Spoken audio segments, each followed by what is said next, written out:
Mon souffle était court, rapide et irrégulier. Mon cœur tambourinait dans ma poitrine, lourd d'une inquiétude que je ne parvenais pas à réfréner. Alice avait disparu et personne n'arrivait à la joindre. J'avais essayé pourtant, lui laissant des messages vocaux chaque fois que son répondeur me renvoyait à son absence de réponse.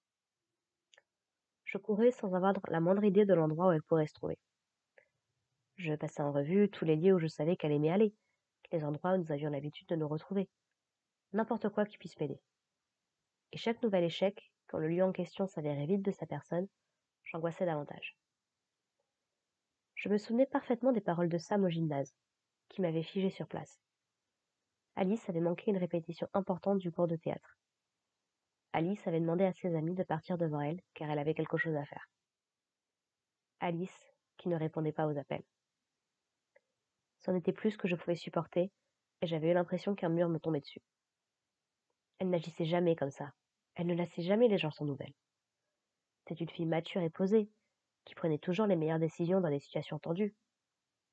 Alors pourquoi? Tu dis qu'elle n'est pas venue aujourd'hui? Demandai-je d'une voix sourde. J'avais l'impression de n'être plus vraiment là en cet instant, à moitié plongée entre passé et présent. Les contours du gymnase étaient flous, et ils épousaient parfois ceux d'un autre lieu.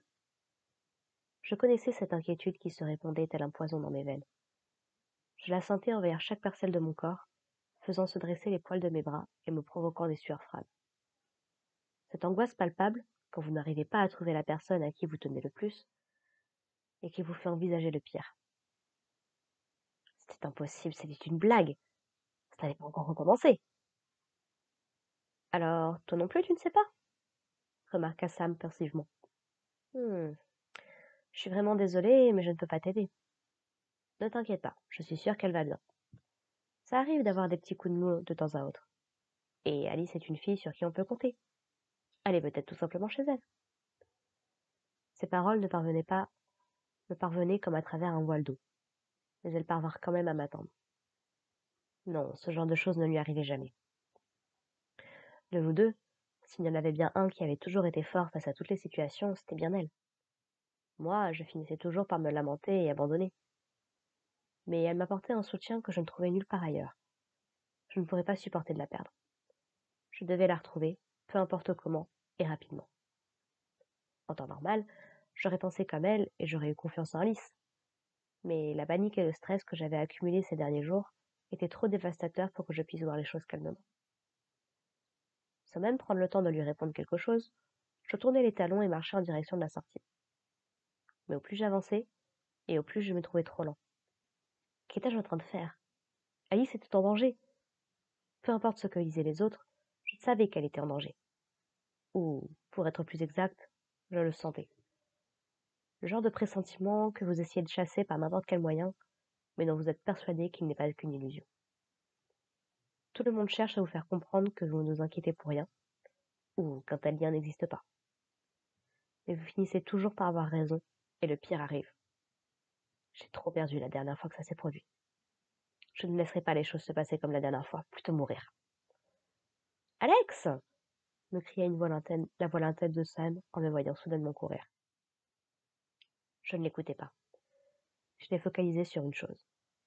Retrouver Alice et la retrouver vite. J'étais presque certain qu'elle n'était plus à l'école à cette heure-ci. Si elle avait demandé à ses amis de partir à devant sans l'attendre, c'était pour que personne ne la voie quitter le lycée. Et même si elle avait croisé quelqu'un, trop peu de monde aurait pu faire le rapprochement et comprendre qu'elle aurait dû être à la répétition. Elle était donc autre part et ne désirait pas qu'on la retrouve. C'était ce que j'arrivais à déduire de son comportement, surtout si elle était réellement perturbée. Comment ne pas l'être quand vous faisiez quelque chose que les autres ne comprendraient pas et dont vous n'aviez pas l'habitude?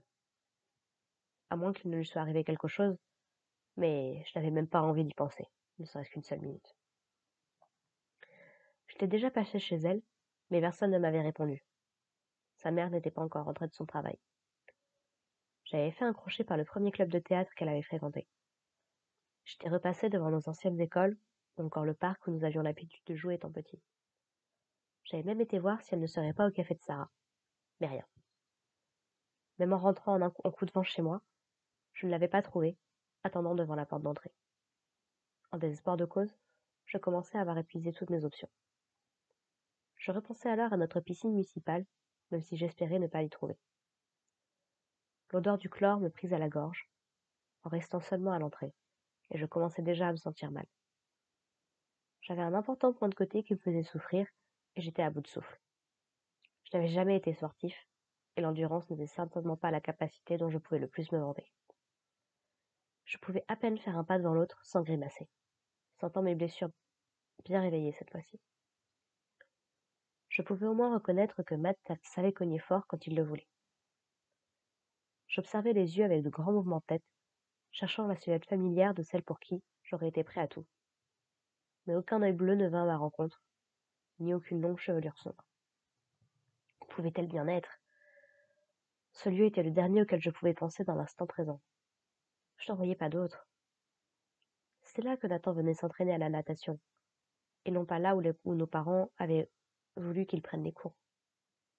Là-bas, il n'acceptait que ceux voués à faire des compétitions, et même s'il en faisait, il avait refusé de les écouter. Nous aimions tous les deux nager, mais c'était davantage pour me changer les idées qu'une véritable passion pour moi. Quand vous étiez dans l'eau, c'était comme si vous pénétriez dans un nouveau monde. Vous touchiez quelque chose de physique dont vous ne vouliez pas, mais vous aviez bien plus de liberté que lorsque vous étiez obligé de garder les pieds sur terre. Depuis qu'il n'était plus là, je n'y étais jamais retournée. Je crois que j'avais peur de me sentir si abandonnée que je serais incapable de bouger. Et je n'avais aucune envie de finir noyée. Un lieu qui serait à la fois important pour elle comme pour moi, mais également qui aurait une valeur symbolique pour Nathan. Un endroit où elle pensait qu'on n'irait pas la chercher, car ce ne serait pas là-bas qu'on s'attendrait à la trouver. Surtout en un jour si important, où elle devrait essayer d'aller au bout de la pièce qu'il avait tout de même écrite.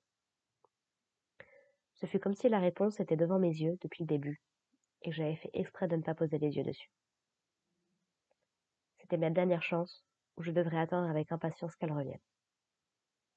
Si elle se trouvait bien là où je pensais, ça aurait beaucoup de sens, surtout pour elle. Moi, je n'aurais pas retenu cette date de gaieté de cœur.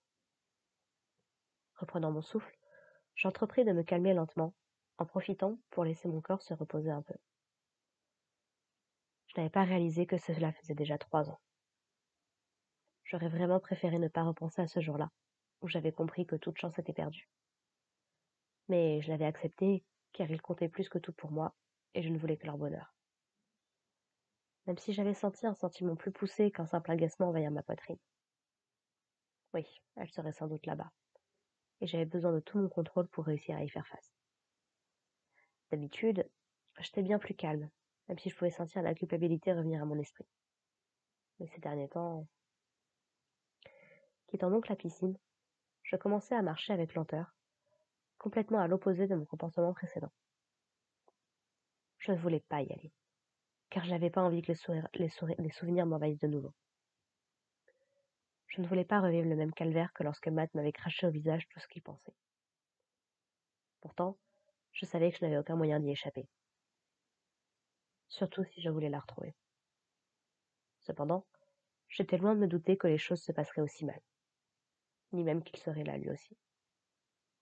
En y repensant, c'était comme une mauvaise farce que l'on avait organisée dans mon dos, dans l'unique but de me faire souffrir. Tout collait tellement parfaitement. À moins que ce n'était ma faute depuis le début. Au moins, elle était saine et sauve, et c'était la seule chose qui comptait pour moi.